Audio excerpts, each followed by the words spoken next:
Bobby Thompson had done it, and Yogi read the comics all the while.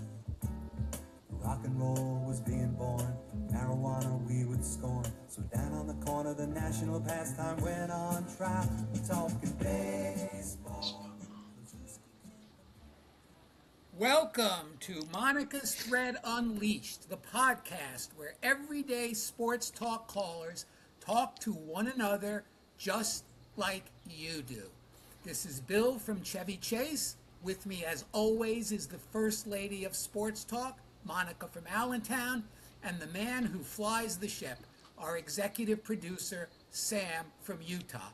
Today, we are fortunate to have with us once again the legendary Al from White Plains to finish his assessment of Major League Baseball at the All-Star break, his State of the Game address.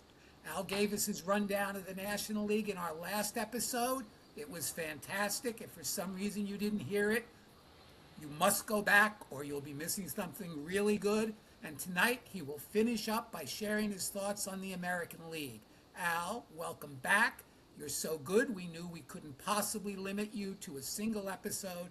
Thank you for being here again. Bill, you are far too kind. But again, I want to thank the three of you for having me on. It's wonderful to be a part of the podcast. So, okay, American League, the junior circuit. Biggest pleasant surprise team? Obviously, it has to be, considering where they've been the past few years, the Chicago White Sox, who are starting to flounder a bit.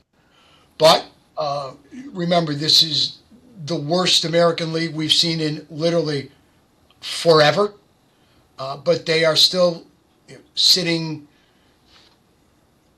atop the Central, which can change at any given moment, with Cleveland. But it has to be the White Sox, without a doubt. And the biggest disappointment?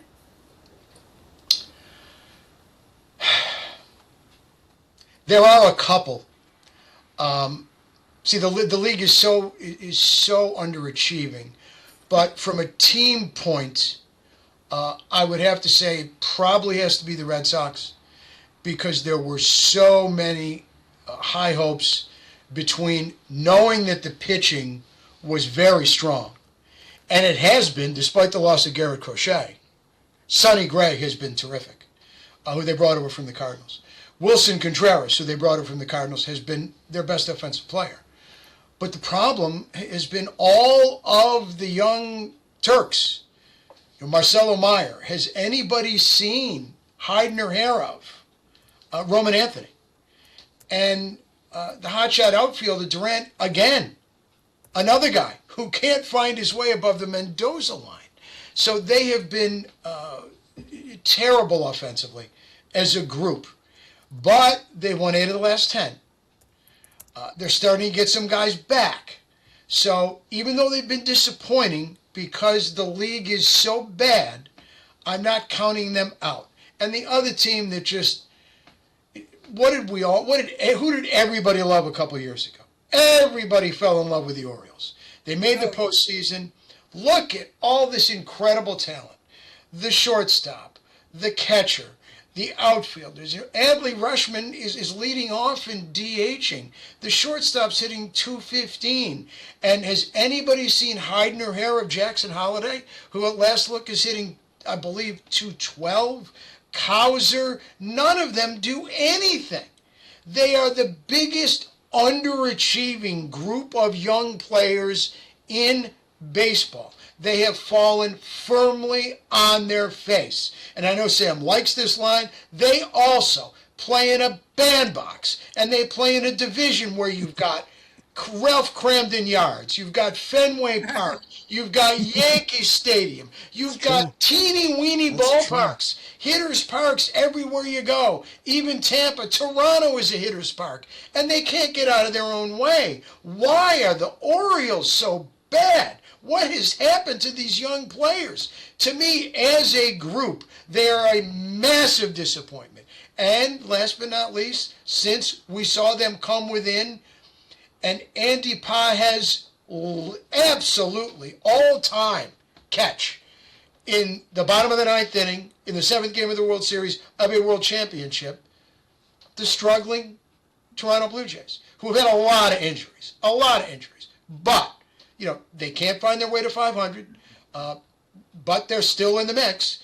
But I would put them in the list of the thing with the American League is there's so many disappointing teams. Yeah, you could have answered the American League is the biggest disappointment. But let's turn to the division leaders. Today, Tampa Bay, 4 games ahead of the Yankees. Chicago and Cleveland essentially tied for first. And Texas and Seattle essentially tied for first. Texas with a half-game lead. Who wins those divisions? All right, I think Texas stinks, so let's start from the West. All right, I can't stand Texas. I don't think they're any good.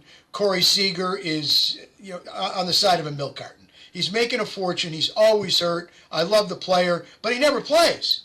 And a lot of their young players have been a massive disappointment. DeGrom he's hurt. He's not hurt. He's pitching. He's not pitching. The young guys have really not achieved. Whether it's Leiter's kid. Whether it's Rocker, who they took from the Mets. I think didn't the Mets draft him or pass on him or let him go after they drafted him? Refresh my recollection on that. Who was that? The Rocker kid. I didn't think they might have passed on him. I don't think. Okay, but he's been a disappointment, and they just don't hit. To me, that division is Seattle's to lose. Houston has no pitching; it's fallen apart. They've got the MVP in Alvarez if they were any good, but they're not any good. And I think it's Seattle's division to lose. They have the best starting pitching. They have one of the best rotations. They go 6 deep. If they ever hit a little, their MVP catcher has just, that's the biggest disappointment from one player. Cal Raleigh has just been fallen off the face of the earth. Between injuries and when he's been healthy, he's been awful. Last look, I think he was hitting 170-ish. This is the guy who was the MVP, runner-up last year and right in the mix. And if they could ever find their way, Rodriguez, when's he going to bust? You always think he's going to bust loose. He plays half a season great, and you can't find him the other half of the season. They traded, for my guy Brendan Donovan, who's been missing all year. J.P. Crawford hits a little bit. Randy Arozarena made the All-Star team, but I expect they're going to go on a run, led by that starting pitching, and I think they're going to win that division, not by 10 games, but I think they're going to wind up winning that division by 5 or 6. Yeah, no, I'm with you. Personally, I thought Raleigh would have a big drop-off this year, but nothing like this. This is unfathomable. Yeah. It is. All right, so if the season ends today, the playoffs, Tampa Bay, White Sox, Seattle, the Bronx Bombers, Cleveland, Texas. Right now, Boston is 2.5 out, Detroit 3.5 out, Toronto 2.5 out, but even closer are Minnesota 1 game out and Houston 1.5 games out of the playoffs. Who makes the playoffs? From the East, clearly, Tampa and the Yankees. Whomever wins the division, obviously in the second place team, will be the team with this probably the second best record in the American League. That takes us to the Central. White Sox, sorry, out. They're starting to crumble. I think it's still Cleveland's division. They'll get Ramirez back. They've got the big guy Williams at the top of the rotation. They've got a solid bullpen. I think they are the team to beat in the Central. 2 provisos here. What do Detroit and Boston do? They've both won 8 of their last 10. They are both coming on. They both, Detroit's got the big 3. They've got the 2-time Cy Young winner, who's a free agent to be. They got Framber Valdez, and they got Casey Mize, who's having a pretty good season. We know Boston's pitching, even without Crochet, is very deep. What do those teams do from now until the deadline? Because if you put a gun to my head, I would say that the playoff breakdown would be the 2 I mentioned in the East, all right, Seattle from the West, Cleveland, all right, and then I would say Detroit and Boston, right now to me, are the two next best teams to jump into those two other wildcard spots because they have the most pitching, right, and they have enough depth in their systems that they can go out and acquire. Detroit is a very good system. They probably have the Rookie of the Year in Kevin McGonigal. But they've got prospects that they can trade. And we know Boston is knee-deep in young players and prospects. They have an absolute load of young pitching that they can trade, for a bat. So I still think those teams are there. I think those front offices will make moves because the fans in Boston are going to demand it. And, really the biggest wild card is what does Detroit do with Skubal? If they're in it, do they hold him or do they go out and turn him loose? Well, let me ask you, that's the question I have. But let me ask you this, okay? Take off your baseball cap and put on your little visor and become Al, the general manager. If you're the general manager of Detroit, what do you do about Skubal? I mean, let's say they could get in the playoffs. Do you, and you're going to lose them. Do you go stay in? The fans will want you to make a run that is going nowhere probably. Or do you make the hard decision, incur the fan wrath who say, you could have made the playoffs, and get a boatload for him? What does Al do? I'm just going to ask you, where am I in the standings at the deadline? Well, today, I don't know, but today you're 3.5 games out. Let's say that does not change. Okay, if I'm there or closer, all right, I should, let me rephrase it. I'm pulling the trigger. I got to move him. I can't let him go. But you have to remember, who is his agent? He's going to be a free agent no matter what because of who his agent is. He never lets his guys sign for a hometown discount. So Skubal will become a free agent. You cannot take, unless you can sign it, you can't take the risk. You must get highest and best. If it's not good enough, it's a middling offer, but if you get a boatload of prospects, okay, and potentially an impact player now, an impact major leaguer and prospects, you have to make the deal. Yes, and the fact is, the Boris factor also probably limits what you can hope to get because whoever gets him is getting a rental in all likelihood. Now, let me ask you this, just to make it a little tougher. Let's say by the deadline that the Tigers have caught fire and they are in the playoffs. They're the last team in. They've got a 1-game lead over somebody. Does that change anything? I don't know how it can. Because he only pitches once every 5 days. And if you have gotten there, that means that the likes of Casey Mize and Framber Valdez and my old guy, the big guy, Jack Flaherty, are pitching pretty well. And maybe your offense is taking off a little bit. Because if you've taken over that division by that time, how many starts are you going to get out of him? You got to have confidence. And I do not think that there would be that much of an uproar in Detroit if the front office said, look, we've tried to sign him. We've had no luck. We can't do a Shohei Ohtani thing here. We just can't do it. And, he was out earlier with an injury. Right? There's always the risk factor. So we are going to take highest and best now, and he is going on the block. And the other thing is, the other thing is a Detroit fan, you would think might say, and who's to say he's not going to do what he did last year and bail on us at the most critical moment. I know Patrick Maher, who is a big, he's a Michigan guy, a big Tiger fan. He's already said, I don't care. I want him gone. So that, as you say, that might make it easier for the Tigers to do this. I think when they did not sign him this offseason, gone. Yeah. One follow-up on that, please. Al, where does Tarik Skubal play next year? Where's he play? So not where's he going to get traded to if he gets traded, but where's he play next year? Yeah, I want to know what uniform is he donning next year? Well, I guess we're all going to right off the bat say we hope it's not the Dodgers. Yeah, please, no. Okay. Presuming there is a next year, which I think there will be. All right. And I don't think it will be the Dodgers. I would look to a couple places, and you're probably going to laugh. And yes, the DeWitts have a ton of money. The Cardinals have an incredibly low payroll. They can spend, if they want, a fortune on Tarek Skubal because they're not spending on anybody else. They have no long-term. The only people they're paying any money to are Sonny Gray, Wilson Contreras, and Nolan Arenado. They're not paying anybody else. And I mean nobody.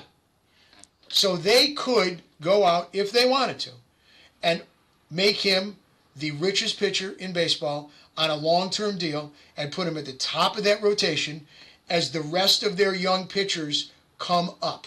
They could do that.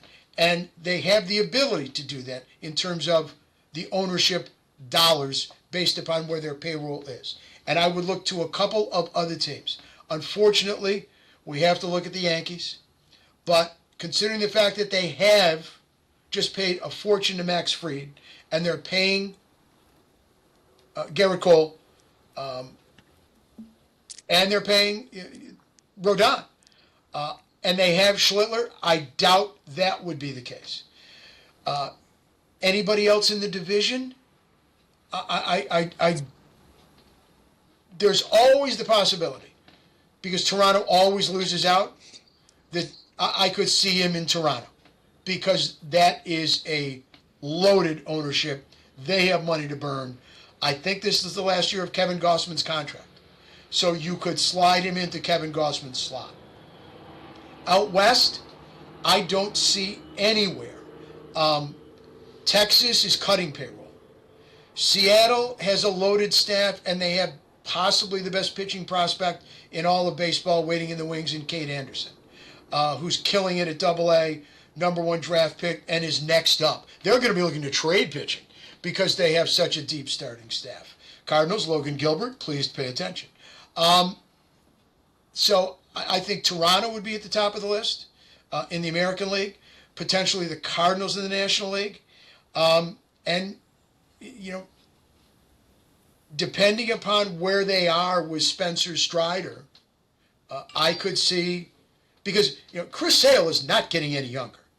There are only so many pitches left in that left arm.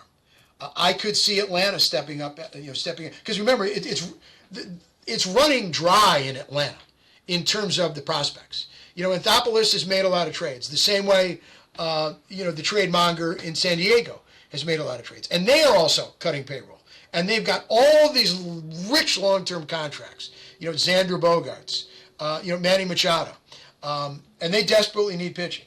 However, they'd have to move contracts. But that is San Diego, outside shot. Absolutely Toronto, St. Louis, a dark horse, and certainly Atlanta. Those would be really the main places that I would look to. Well, let me put a refinement on Monica's question. She asked you, okay, basically, where does he start next season? Where does he end this season? I asked you before what you would do, but what do you think happens? I have to look at it from a prospect point of view and say, who's got the most to give? We all know who it is. So the question becomes, at the deadline, what do the Dodgers feel about Snell and Glasnow? Are they ready to go with Yamamoto and Ohtani? If they are, they probably sit tight. But if they're not, I could see the Dodgers making a preemptive strike to keep him away from the other teams of getting him. Now, in terms of prospects, you know who else is loaded? The team atop the NL Central. How about a 1-2 punch in the postseason of nobody beats The Miz and Tarek Skubal? How about that combo? Monica's already told us that the Philly prospect group is running dry, so they're not going to be able to do it. Nobody else in the East, okay, is going to go make that move. The Marlins aren't going to make that move, all right? Al, real quick, that's not a bad idea because remember years ago, Milwaukee did that with CC Sabathia. Yes, they did. Yes, they did. Now, last but not least,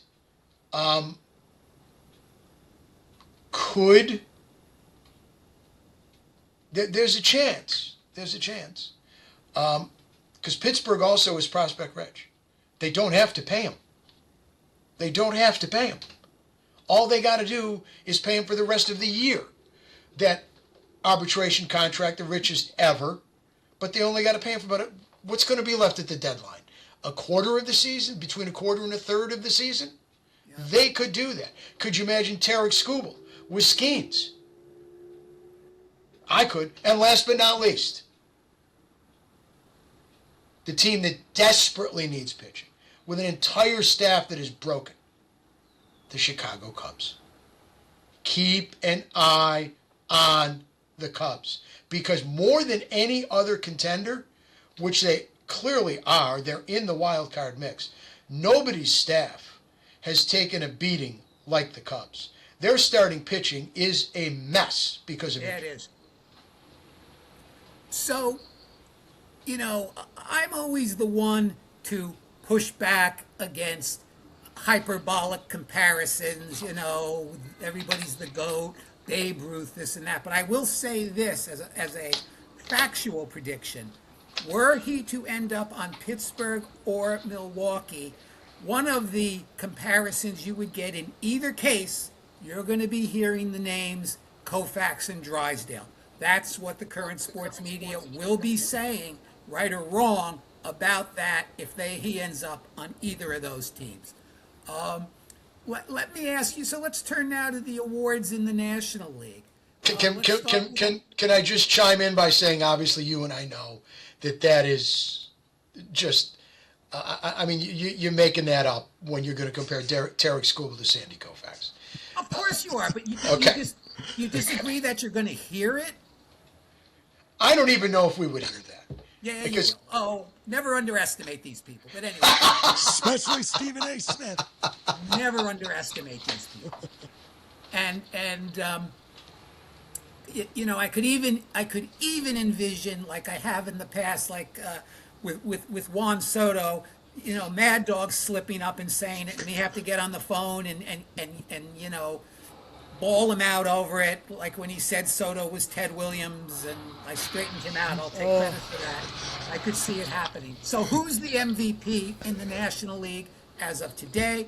The American League as of today? Who will win the award?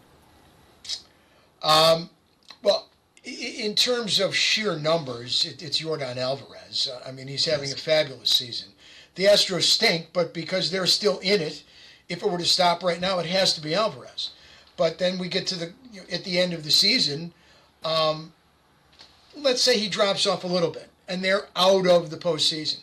That takes you to probably to two other guys, Junior Caminero, who's having a fabulous season for Tampa. Their young right-handed hitter. And as much as it pains me to say it, because, Ben Rice, even wearing those stockings like that, makes me want to just turn the TV off.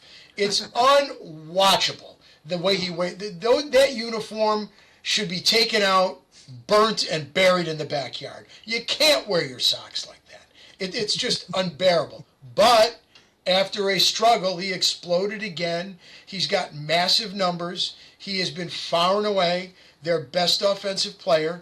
Yes. Notice that their slump coincided with his slump. Granted, they can't catch the ball. But when Ben Rice really struggled, like the last, I'm going to say 2 to 3 weeks, so did the Yankees. Bellinger's been solid for them, but he's only around 250. And the rest of it is just, it's I don't know who's playing, who's not. They got a ton of guys that are injured. Their staff is led by Schlittler, but those would be my three guys right now, and that would be the order I would do it: Alvarez, Caminero, and Rice. And how about the Cy Young Award?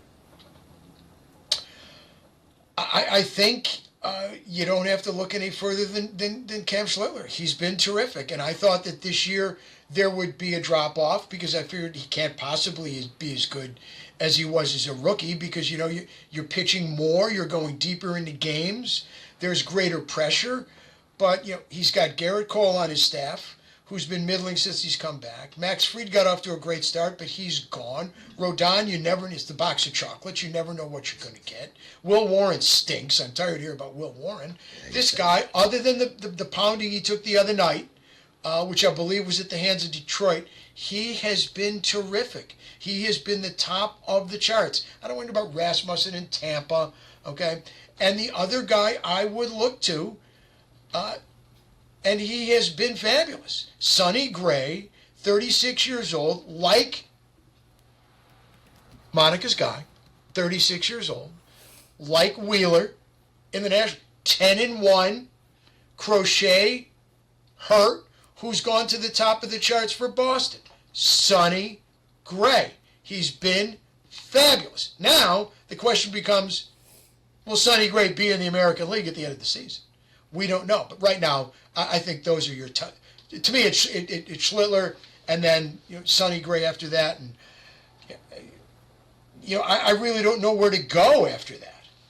And as to your concerns about what could have happened to Schlittler and what you were worried about, rest assured those things still are in operation. You only have to go over to Flushing and look at Nolan McLean to see how those things still can happen because he's basically a league average pitcher.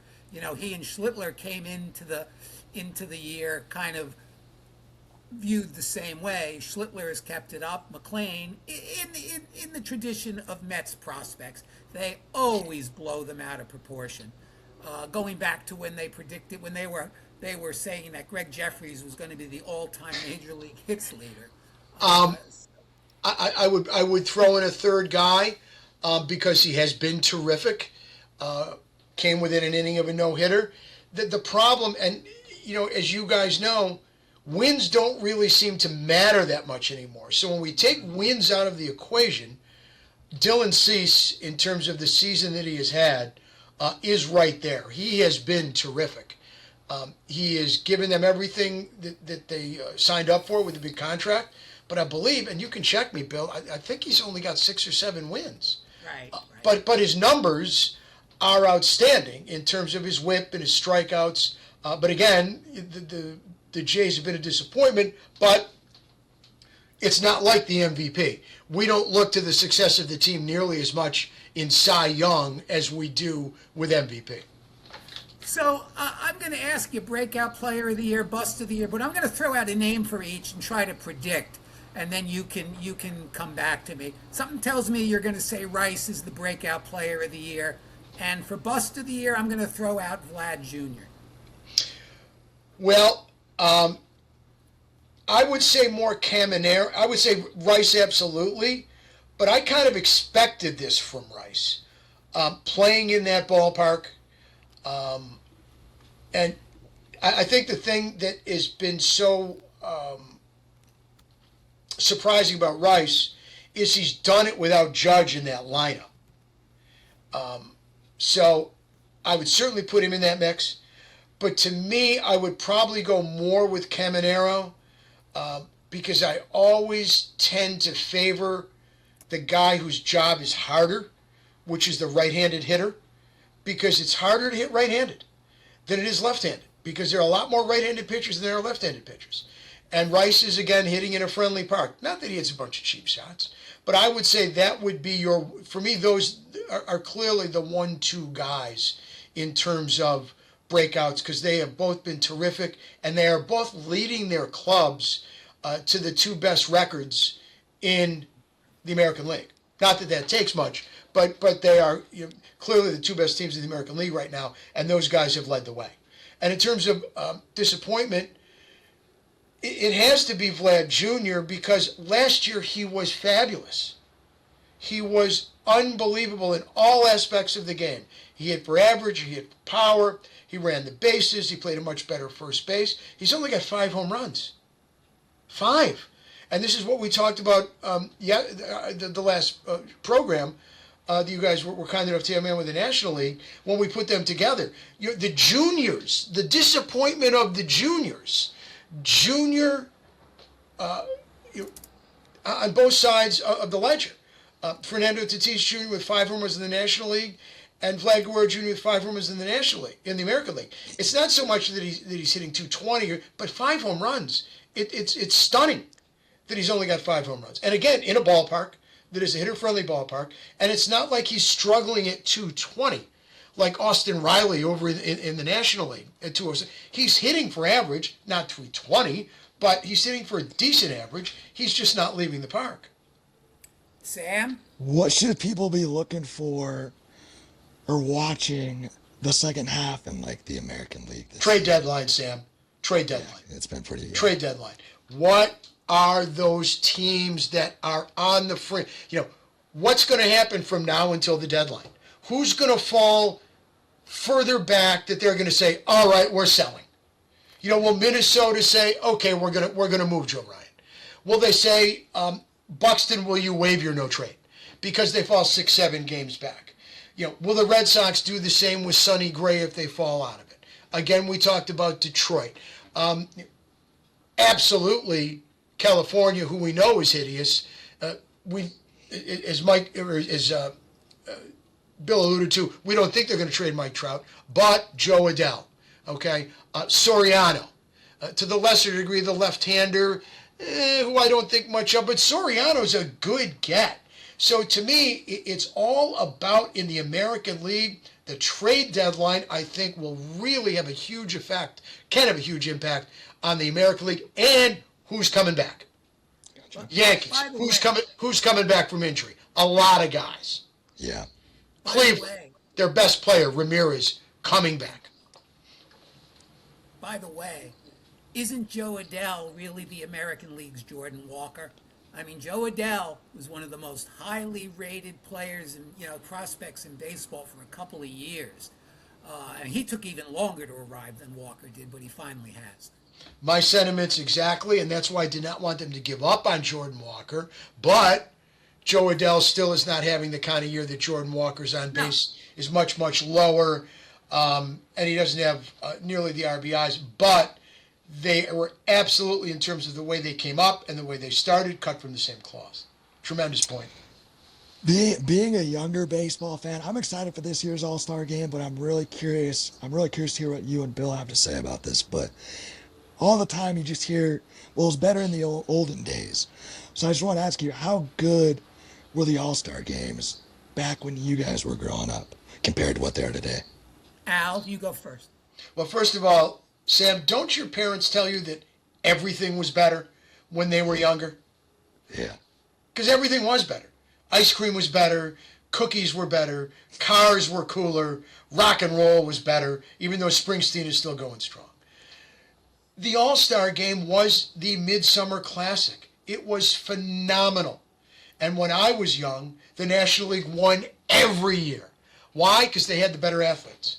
That's why I became a National League fan. The National League was much faster to welcome the black player into the league everywhere. The American League was much slower to bring in the black player. The American League was, and if I was bigger, if I was a big guy when I was a kid hitting home runs, instead of the undersized guy bunting, stealing bases, and trying to find some green, all right, maybe I would have been more of a fan of the American League. But I was, believe it or not, in my day, pretty fast. And the National League was the league with Lou Brock. It was the league with Maury Wills. It was the league with Aaron and Mays and Clemente and all the wonderful players of color. And the American League was the Big Bopper League. Harmon Killebrew, Mickey Mantle, home runs, okay? Beer League, all right? And every year the National League won. Frank Howard, Capital Punishment. Every year the National League won. And I remember hearing an interview, because they would always literally go into the locker rooms during the game. And I remember a reporter saying the difference between the National League and the American League in terms of taking the game more seriously is after the American League guys came out of the game, they went to the locker room and they got uniforms up and they got dressed. And the National League guys stayed in the dugout. And that always stuck with me. The National League guys cared more and they won every year.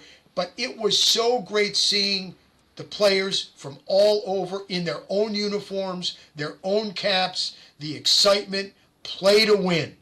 They played to win. And some guys didn't get into the game, and they didn't care. They cared about winning more than getting into the game. And oh, by the way, Sam, starters went 3 innings. Young people, take note.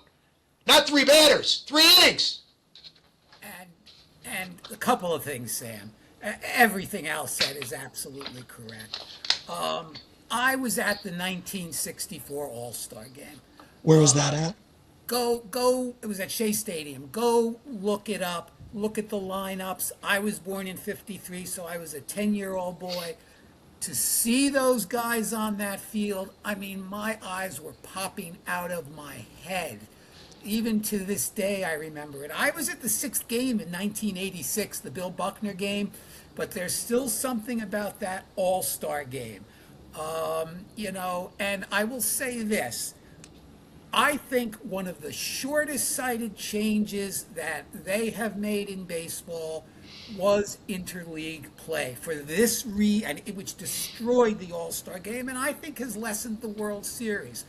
And the reason is they traded long-term tradition and something beautiful about the game for a short-term hit.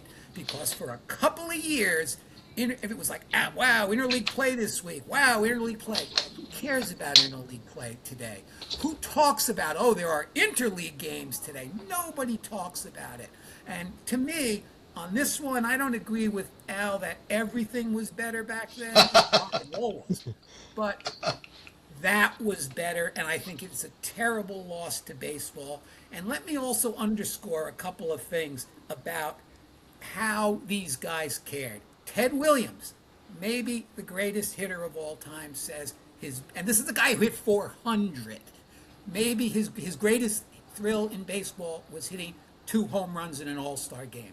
Gary Carter told a story about how at the All-Star games, the American League guys would come to them and say, here, sign our stuff, we'll sign your stuff. And guys told them, no, go away, we're not doing that for you. We don't like you. We're here to beat you. And to also go look up Willie Mays' All-Star game record. This may not be precisely right, but I believe he appeared in 21 All-Star games. He played the entire game, I believe, in 15 of them. That doesn't happen today. I really think of all the changes in baseball, that's to me personally the saddest. I loved that game so much. It was fantastic. Oh, and the last little cherry on top, go look at the famous Pete Rose play at home play. I've seen that. That tells you everything about what has changed in the All-Star game. Great, and that's a great question. Who hit the ball? I don't remember. Who? Jim Hickman. Did he? Jim Hickman. Who made the throw to the plate? Who? Another one of your ex-guys, Amos Otis. Amos Otis, who was a really good ball player, one of the litany of really good players the Mets have let go in their history. So, all right, Al. Following the World's, let's I guess start wrapping up a little bit. Following the World Series last year, the World Baseball Classic, we were told baseball was in a great place, that it has all kinds of momentum. But it seems like we're back where we always are. Baseball always has a hard time getting attention from the average sports fan at this point in the season. It's the reason they call it the dog days. The World Cup, and that's soccer, has pushed it off the sports pages. I mean, for God's sakes, it's been losing coverage to whether some gambling addict would, be able to play college football or be in the NFL supplemental draft. So baseball always struggles at this time of year, but give MLB an overall mid-season grade on the A to F scale. What kind of year has this been?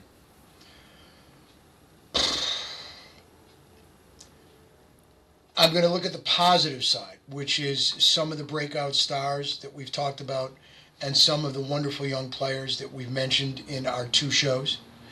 But because of the just incomprehensible failure of the American League and some of the awful baseball that I've seen, sorry, Bill, but here in New York, which is a franchise right now that is literally in a state of disarray, what I have watched on the field in so many different venues has been miserable. Whether it's infielders who can't make a play on a routine ground ball, whether it's outfielders who haven't got a clue what a cutoff man is, or to play in the proper positioning depending upon the game situation, all the way down the line. And because of the fact that the American League is so historically bad, the best I can do here is a C+. That's the best I can do. And if it wasn't for some of the young players and even some of the veterans, like a Zach Wheeler, who I love, and when I see a guy come back from the absolute serious nature of his injury and the surgery, and to fight back with a chip on his shoulder, who is literally now throwing at 36 years of age as good as ever, you must love it. Ohtani, his brilliance has to be appreciated. The greatness of the Dodgers. But because of all the things we talked about, the so many down years, the disappointments of so many upper echelon players, the disappointment of so many what we thought were going to be terrific players, and the worst year in my memory of the American League, C+ is the best I can do. Fair enough. Fair enough. Al, what we're going to do usually, we wrap up and we send the guest. Excuse me. We send the guest on their way. We thank them, and a listener, a viewer sends in a question, and typically to me, I'll answer it. But for this question, we got you. We want to keep you on for the question as well, if you'd be willing. So Monica's going to give us the question. I'll go first on this one, and then you tell me what you think. Sure.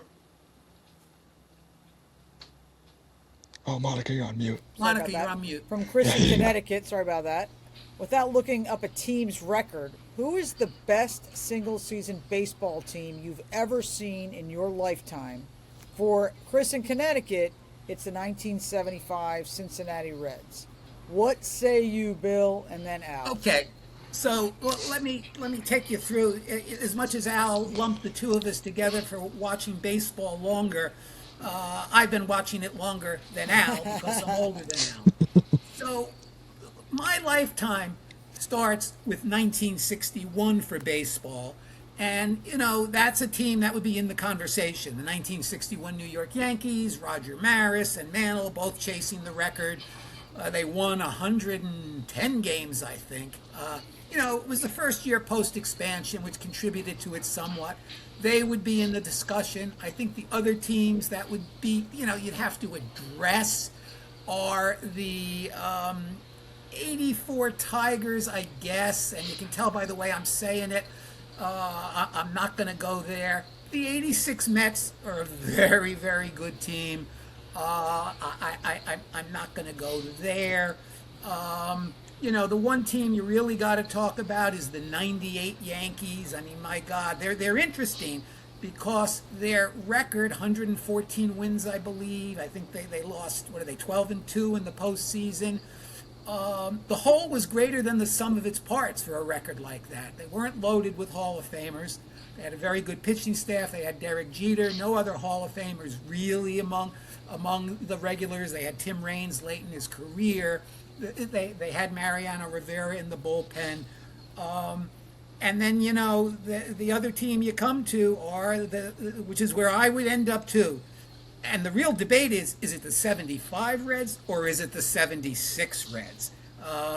They're very similar teams. The 75 Reds won more games. They won 108. The 76 Reds won 102. The '76 Reds obliterated the Yankees in the World Series. It was Johnny Bench. Coming out isn't the right word, but laying down his marker that I am the greatest catcher of all time. And the '75 Reds are phenomenal. That both teams had not a great pitching staff. They had a good functional pitching staffs. They had great bullpens. I mean, truly great bullpens. Those Red teams, in my view, had better bullpens than that '98 Yankee teams had. The Yankee teams had the great closer. The Red teams, and I'd like to hear what Al thinks, had the better bullpen with Will McEnany, Raleigh Eastwood, Clay Carroll, and Pedro Borbon. The '75 team, I believe, is the only team ever to have 4 guys pitch 90 innings each in relief. And the Reds team had, in my view, a great manager, and that's Sparky Lyle. The Yankee teams had a great manager. No. Sparky Anderson. Sparky Anderson. Not Sparky Lyle. Sorry. Yeah, thank you. That's okay. Monica. That's okay. What a stupid thing that was. But at least I got the Sparky right. But, for my money, I would never pass on Sparky Anderson to manage a game for me. For some reason, logic tells me I should go with the '76 team, but my gut keeps pointing me to the '75 team, and that's where I'll go. But if it's not them, it's '76. And one last thing, as dominant as the Dodgers have been recently, I don't think they're really a serious contender for that designation. Best team of my lifetime. What do you say, Al? I agree on that last part. The '76 team had George Foster hitting 51 home runs, correct? No. The 51 home runs came later in '78. Okay. Before we get to the Reds, the teams that I would put in the mix with them, and I look at it more, if Chris's question, one season only, there's no contest. It's the Reds. It's just a question of which year, because you had Hall of Famers everywhere you look, which we'll get to in a minute. But I have to look at the team that won 3 in a row in 5 straight divisions, the '72, '73, '74 Swinging A's, because they had so much pitching. They had the great Catfish Hunter, Hall of Famer. They had Kenny Holtzman, who they brought over in the Rick Monday trade from Chicago.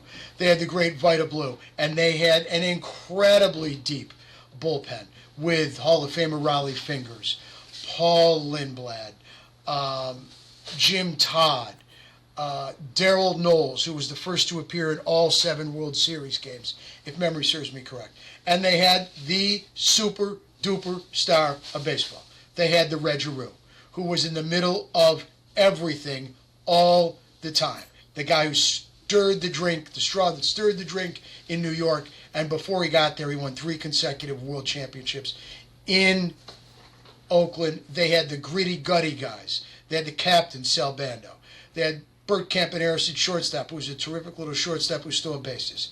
They had Joe Rudy, who was as clutch a hitter as there was in any league, a wonderful postseason player who made one of the great catches of all time in the World Series against those Reds in '72 to help win that World Series. That would be in the group with a wonderful manager, Dick Williams. Before them, you had the team that should have been in this mix, but the Baltimore Orioles got upset by the Mets in '69. They got upset by Pittsburgh in '71, in 5 and in 7, and in between they pounded the Reds, the first big Red machine, in '70. That Oriole group with the Hall of Fame Robinsons, with the 420 game winners, the great Jim Palmer, Dave McNally, Cy Young winner Mike Crazy Horse Cuellar. And then you had the team that not a lot of people talk about, which is the back-to-back champions who had an incredible lineup. The 1992-1993 Toronto Blue Jays. John Olerud at first, Roberto Alomar at second, all right? Tony Fernandez at short, and outfield. I know, they broke your heart, but you weren't as good. You weren't as good. You know you weren't as good. It was great that you got there, Monica. And an outfield of Joe Carter, right? One of the finest, most beautiful center fielders I've ever watched in my life, Devon White, and the great Ricky Henderson. With a loaded pitching staff, a mix of in those 2 years. David Cohn, Jack Morris, Dave Stewart out of the pen, the great Tom Henke and Dwayne Ward. Those were fabulous teams. Fabulous teams. But if you're talking about one team for 1 year, it has to be the 75 or 76, flip a coin, Cincinnati Reds, because you had Hall of Famers and some of the greatest players we've ever seen at their position. Johnny Bench, the greatest catcher ever. I don't care what anybody says. Certainly in my lifetime. Joe Morgan, still the best second baseman I have ever seen. Pete Rose, the toughest out ever born. Plain and simple. Cesar Geronimo, Gold Glove center fielder. Ken Griffey Sr., who was faster than his son and a wonderful hitter. Hall of Famer Tony Perez at first base. They were, and obviously George Foster, who was eventually a 51 home run guy, in left field. As Bill talked about, a decent starting rotation and a lights out bullpen. They were, for my money, the best team I've ever seen on a baseball field in my life. Amen. And I'll give you a little fact, because we did a dive into those A's teams for Stanley and San Francisco. Of their 12 World Series wins, Al, in 11 of them, Fingers and or Knowles was the winning pitcher or got a save. I mean, talk about a bullpen. Absolutely. And like Sparky Anderson, Dick Williams, as you know, was not afraid to use it. And if memory serves me correct, they suspended in the postseason back then the mound visits. So I remember watching when they would replay in fast motion the number of times Dick Williams went to the mound during the World Series, where the second trip you didn't have to take your pitcher out. And Right. It was hysterical. But those were great teams. He was a great manager. That was a fabulous rotation and bullpen. But still, I think Chris in Connecticut and Bill and I are all in agreement. It's the Big Red Machine. 75, 76, whichever one you pick, you can't miss. Guys, I have to say that when I read this question, a knee-jerk reaction to me was the Reds. Wasn't quite sure what year. I would have been 6 or 7 years old. And a lot of people, I grew up with cable TV in a lot of areas people did not. And I remember being excited for the baseball game of the week with Tony Kubek and Joe Garagiola. There you go. And I was always excited when it was the Reds because they were something else. Al, I cannot thank you enough for joining us for not one episode, but 2 episodes. I'm sorry about the glare on my face right now. Thank you so much for spending so much time with us. We are going to have you again. We're going to talk all the teams that you want to talk about. The NFL is going to roll around. We're going to talk the Ravens with you. But thanks again so much for joining us. We loved it, and we can't wait for everybody to listen to these podcasts. So thanks so much. It's been a pleasure. Thank you for having me. And Al, even though it's an embarrassment and a sign of shame and misery, my crappy Mets cap is off to you. Aw. And Al, Bill, you can't give up the ship. You can't give up the ship. I went down with it in St. Louis with John Mizalak. This too shall rise. This too shall rise again. You know, I really do mean this. I think the best thing for this franchise, I don't want to see them get better this year. The best thing that would happen to them long term is that it gets so bad, and it's pretty bad, that Cohen just can't ignore it anymore. He just, he cannot stay up there and say, we're sticking with this guy through his contract. That would be the best thing to happen to this team. And God forbid they somehow come alive a little bit and they can try and look at you with a straight face and say, oh, no problems here. That would be the worst. All right, Al, thank you again. Hopefully we didn't keep you up too late. Really appreciate it. Our next podcast will take place on July 14th when Jim and Jimmy make a return. Jim from Dallas and Jimmy from Orange County will preview the British Open. And as a reminder, both of them picked Wyndham Clark to win the U.S. Open. Jimmy got the tee, so he was able to select first, and that was Jimmy from Orange County, that is. He was able to select Wyndham Clark. Had Jimmy from Dallas had the tee, had he had the honor, he would have done the same thing. Instead, he was forced to pick Sam Burns, who was the runner-up. Not too shabby. Not too shabby. As always, we want to thank everyone for listening, commenting, liking, following, sharing, and subscribing to Monica's Thread Unleashed on YouTube, Apple Podcasts, and Spotify. We can also be found on Instagram and X at MTU Podcast 82. Plus, you can connect with Bill from Chevy Chase on X at Bill Chevy Chase. Please check us out at those platforms. We would love to hear from you via email as well, so please email your questions, comments, feedback to mtupodcast82 at gmail.com. Again, mtupodcast82 at gmail.com. We love hearing from you. We read these questions on the podcast or we respond on the email, so please send them in.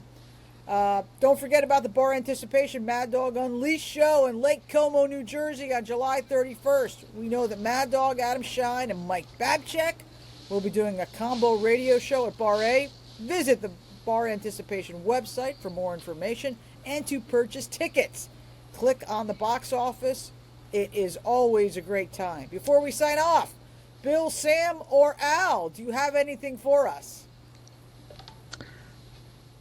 Yeah, let me just say something. Yeah, this was fantastic. I mean, just a younger fan, like being able to learn from someone like Bill, especially Al, hearing your calls and stuff. Like, I enjoyed this, learning about baseball. So, thank you for your wisdom.